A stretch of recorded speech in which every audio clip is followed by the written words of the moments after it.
दोस्तों, अब हम देखेंगे ग्राम स्तरीय शिक्षा योजना। शिक्षण प्रक्रिया के अद्यतनीकरण में ग्राम स्तरीय शिक्षण प्रक्रिया का विशेष महत्वपूर्ण स्थान है। ग्राम स्तरीय शिक्षा का यही उद्देश्य है कि शिक्षा का लाभ समस्त व्यक्तियों पर पड़े और शिक्षा से मानव मस्तिष्क का और मानव मन का विकास हो। जब शिक्षण की यह प्रक्रिया ग्राम या गांव के सभी व्यक्तियों पर पहुंचेंगे, तभी ग्राम स्तरीय शिक्षा योजना का लक्ष्य हम प्राप्त कर सकते हैं। अशिक्षितों की शिक्षा, पिछड़े या बैकवर्ड लोगों की शिक्षा आदि इस ग्राम स्तरीय शिक्षा के अंतर्गत आ जाते हैं। वास्तव में ग्राम स्तरीय शिक्षा समाज से जवाबदेही शिक्षा है। शिक्षण में प्रतिबद्धता चाहता है ग्राम स्तरीय शिक्षा। आप लोगों ने SSA के बारे में सुना होगा, सर्व शिक्षा अभियान। सर्व शिक्षा अभियान का मुख्य उद्देश्य यह था कि समाज के हर बच्चा विद्यालय पर पहुंचे शिक्षा के लिए। शिक्षा से अलग होकर कोई भी बच्चा समाज में नहीं होना चाहिए। इस उद्देश्य से SSA का इंप्लीमेंटेशन हुआ था। वो लगभग विजय पर ही पहुंच चुका था। सामाजिक विषमताएं, लिंग भेद आदि चुनौतियों को पार करके गुणवत्तापूर्ण शिक्षा हर व्यक्ति के लिए, हर व्यक्ति तक पहुंचे, वही ग्राम स्तरीय शिक्षण का उद्देश्य है। इस उद्देश्य को निभाने के लिए, सफलतापूर्वक निभाने के लिए अध्यापक को समय समय पर अद्यतनीकृत होना भी अनिवार्य है। शिक्षा से ग्राम के हर व्यक्ति एक सुखपूर्ण जीवन बिताने के लिए योग्य बन जाए। ग्राम के हर व्यक्ति तक शिक्षा का लाभ पहुंचे, यही ग्राम स्तरीय शिक्षा का एक लक्ष्य है। ग्राम स्तरीय शिक्षा कार्यक्रम ग्राम की उन्नति के लिए, गांव की उन्नति के लिए, for the progress of the village है। हम जानते हैं, सीखने से या सिखाने की प्रक्रिया से जो सीख लेता है उसके ज्ञान की वृद्धि हो जाती है। अर्थात सीखने से सीखने वाले व्यक्ति को लाभ होता है। अपनी विषमताओं को दूर करने के लिए व्यक्ति ज्ञान, कौशल, आत्मविश्वास आदि प्राप्त करने के लिए ग्राम स्तरीय शिक्षा उपयोगी होता है।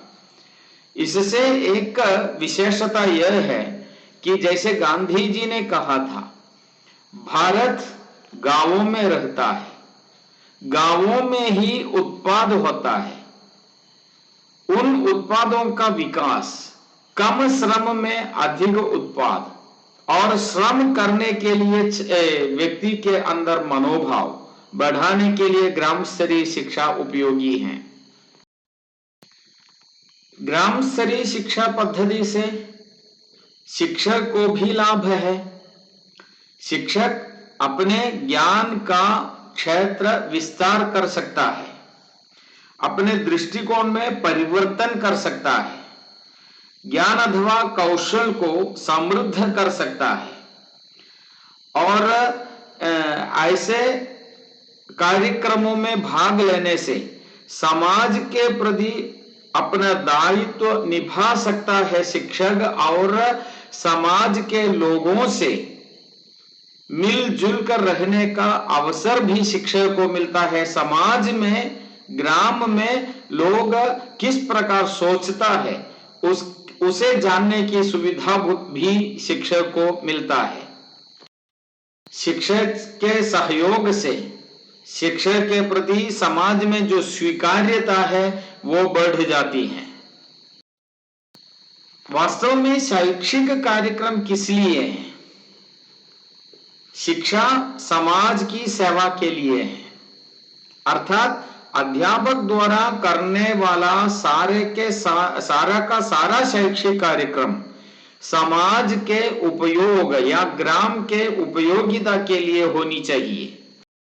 छात्र को कक्षा में जो अनुभव मिलता है वो अनुभव छात्र घरों में ले जाकर देता है, घरों से समाज में या ग्राम में फैल जाता है। इस प्रकार ग्राम स्तरीय शिक्षा से समाज या ग्राम में परिवर्तन लाना अत्यंत गुणकारी सिद्ध हो जाता है।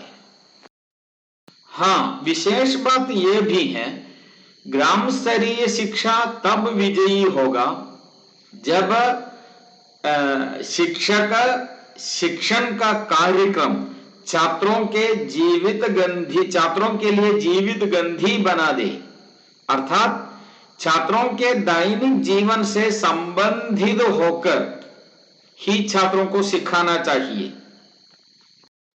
गांव की जरूरत क्या है, गांव का विकास कैसा हो, गांव का मनोभाव कैसा हो, उसे जानकर शिक्षा देना ही ग्राम स्तरीय शिक्षा के लिए उपयुक्त होगा।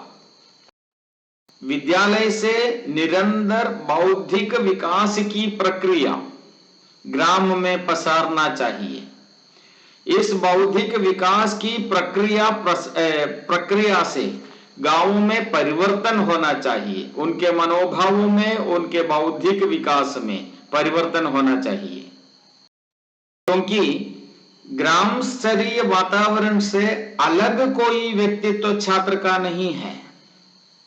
छात्र ग्राम का हिस्सा है, इसलिए गांव में जो परिवर्तन लाना अध्यापक चाहता है वो परिवर्तन सबसे पहले छात्रों में करके पूरे गांव में परिवर्तन ला सकते हैं।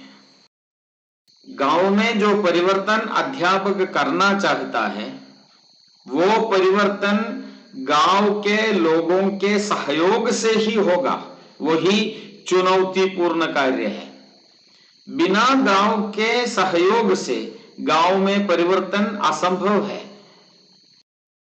गांव के लोगों पर वृत्ति क्षमता बढ़ाने के लिए, उसे गांव के लोगों को प्रोफेशनल बनाने के लिए उन्हें शिक्षा द्वारा अद्यतनीकृत करना अध्यापक का या शिक्षक का दायित्व है। इसके लिए सबसे पहले शिक्षक को अद्यतनीकृत होना चाहिए।